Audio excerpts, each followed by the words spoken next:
आता अवघ्या काही तासात मुंबईला नवा महापौर मिळणार आहे. इतके दिवस सुरू असलेलं प्रशासक राज आता संपणार असून मुंबईच्या विकासाला आता गती मिळणार आहे. 15 जानेवारीला मुंबई महानगरपालिकेच्या 227 जागांसाठी निवडणुका पार पडल्यात. 16 जानेवारीला निकाल लागणार आहे. 15 जानेवारीच्या निवडणुका पार पडल्यानंतर आता एक्झिट पोल समोर येऊ लागलेत. मग प्रश्न असा आहे की मुंबईत बाजी कोण मारणार? एक्झिट पोल नेमकं काय सांगतात? चला याबद्दलच सविस्तर बोलूयात. नमस्कार, मी संजना. कट टू कट मध्ये आपलं स्वागत. मुंबई महापालिकेची निवडणूक सगळ्याच पक्षांसाठी का इतकी महत्त्वाची आहे? मुंबई महापालिकेचं बजेट किती आहे, ते कसं तयार होतं, शिवाय ही प्रतिष्ठेची का ठरली आहे, या अनेक विषयांवर माहिती सांगणारे व्हिडिओ आम्ही आमच्या चॅनलला केलेत. ते तुम्ही पाहिले नसतील तर नक्की आमच्या चॅनलला एकदा भेट द्या, पहा. आणि अजून एक आठवण, जर तुम्ही चॅनलला सबस्क्राईब केलं नसेल तर नक्की करा. आता प्रश्न असा आहे की आशिया खंडातील सगळ्यात श्रीमंत महापालिका असलेली मुंबई कोणाच्या हातात जाणार? आणि हे पाहणं रंजक आणि औत्सुक्याचं ठरणार आहे. खरं तर यावेळीची ही निवडणूक आणखी रंजक आहे, कारण 2017 नंतर म्हणजेच 2019च्या जेव्हा लोकसभा पार पडल्या, विधानसभा पार पडल्या, त्यानंतर आत्ताच्या लोकसभा पार पडल्या, विधानसभा पार पडल्या आणि मग यानंतर ही निवडणुका होत आहेत. म्हणजे तब्बल 8 ते 9 वर्षांनी ही निवडणूक होतीये. मुंबई महापालिकेची शेवटची निवडणूक 2017ला झाली होती आणि 2022ला प्रशासक राज सुरू झालं होतं. आता 2017चा निकाल पाहिला तर त्यावेळी शिवसेना, भाजप आणि इतर पक्ष स्वतंत्र लढले होते. त्या निवडणुकीत शिवसेनेला 84, भाजपला 82, काँग्रेसला 31, राष्ट्रवादीला 9, मनसेला 7, समाजवादी पक्षाला 6, MIMला 2 आणि अपक्षांनी 6 जागा जिंकल्या होत्या. नंतर अपक्ष असू देत किंवा मनसेमधील काही नगरसेवक असू देत, शिवसेना आणि राष्ट्रवादी फुटल्यानंतर त्या पक्षातील नगरसेवक असू देत, या सगळ्यांच्यात वेगवेगळे गट निर्माण झाले. कुठं नगरसेवकांची वाढ झाली, कुठं नगरसेवकांची घट झाली आणि जे काही पक्ष फुटती किंवा राष्ट्रवादी फुटणं, शिवसेना फुटणं, या सगळ्याचा परिणाम यंदाच्या निवडणुकीत दिसणार आहे. आणि म्हणूनच ही निवडणूक चुरशीची आणि महत्त्वाची ठरणार आहे. आता यंदाची म्हणजे 2026ची जी महापालिकेची निवडणूक पार पडली, यामध्ये भाजप आणि एकनाथ शिंदेची शिवसेना एकत्र निवडणूक लढवते.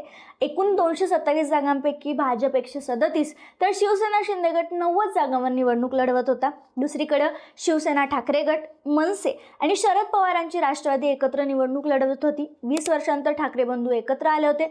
मराठीचा मुद्दा, परप्रांतीयांचा मुद्दा, उत्तर भारतीयांचा मुद्दा, बिझनेसमन आणि भाजपचे संबंध, अशा अनेक मुद्द्यांभोवती ठाकरे गटाचा प्रचार सुरू होता. या युतीमध्ये ठाकरे गटाला 164 जागा तर मनसेला 53 जागा मिळाल्या होत्या. त्या ठिकाणी तेथे उमेदवार उभे होते. मात्र ही युती झाल्यानंतर बंडखोरी देखील मोठ्या प्रमाणात दिसून आली. काँग्रेस आणि वंचित बहुजन आघाडी ही मुंबईमध्ये एकत्र निवडणूक लढवत होती. भाजपला दरवेळी वंचित बहुजन आघाडीच्या मुळे फायदा होऊ नये या अनुषंगाने काँग्रेस आणि वंचित आघाडी एकत्र आली होती. यामध्ये काँग्रेस 139 जागांवर तर वंचित बहुजन आघाडी 62 जागांवर लढत होती. मात्र ऐन वेळेला 20 जागांवर काँग्रेस किंवा वंचित दोन्हीही उमेदवार उभे राहिलेले नाहीत.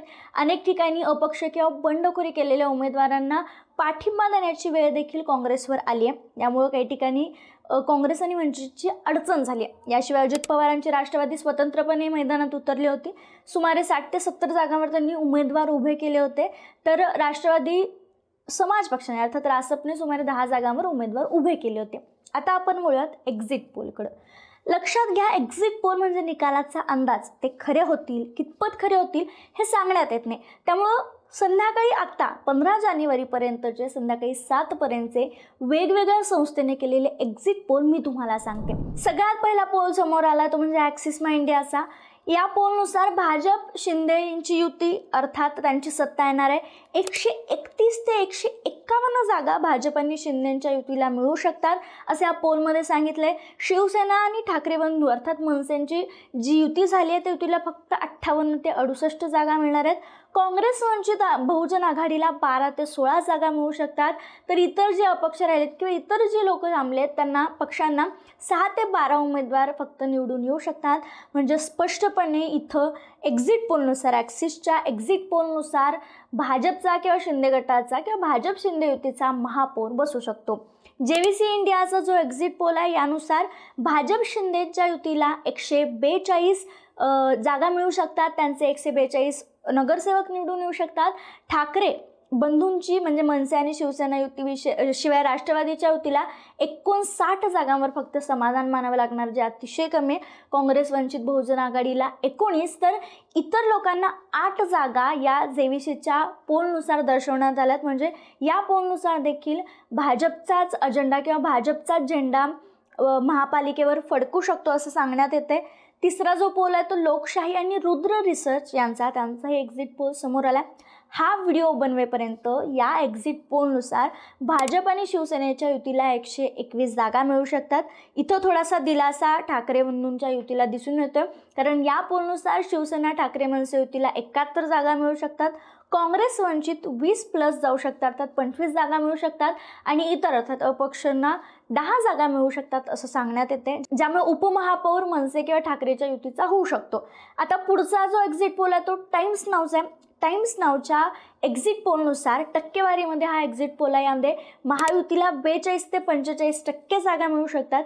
शिवसेना ठाकरे मनसेच्या युतीला 34 ते 37% जागा मिळू शकतात. काँग्रेस वंचितला 13 ते 15% जागा मिळू शकतात, तर इतर जे पक्ष आहेत त्यांना 6 ते 8% जागा मिळू शकतात. पुढचा पोल आहे तो जनमतचा आहे. जनमतच्या एक्झिट पोलनुसार महायुती 138 जागांवर थांबू शकते. ठाकरे बंधूंची युती राष्ट्रवादी शरद पवारांच्या युतीला 62 जागा मिळू शकतात.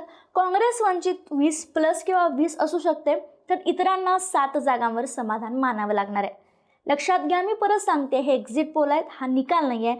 एक्झिट पोल वारंवार बदलत असतो. हा व्हिडिओ बनवेपर्यंत हे निकाल जे सांगण्यात आलेत किंवा एक्झिट पोलचे अंदाज निकालाचे अंदाज जे वर्तवण्यात आलेत त्या व्हिडिओच्या माध्यमातून सांगण्याचा आम्ही प्रयत्न केला आहे. आणि या एक्झिट पोलनुसार सरळ दिसून येते की भाजपचाच झेंडा, भाजप शिवसेना युतीचा झेंडा मुंबई महापालिकेवर झळकणार आहे. त्यामुळे आता महापौर मराठी होतो का, आणि जर झालाच तर शिवसेनेचा होणार की भाजपचा होणार हे पाहणं औत्सुक्याचं ठरणार आहे. एक्झिट पोलनुसार भाजपला सरळ मत मिळते.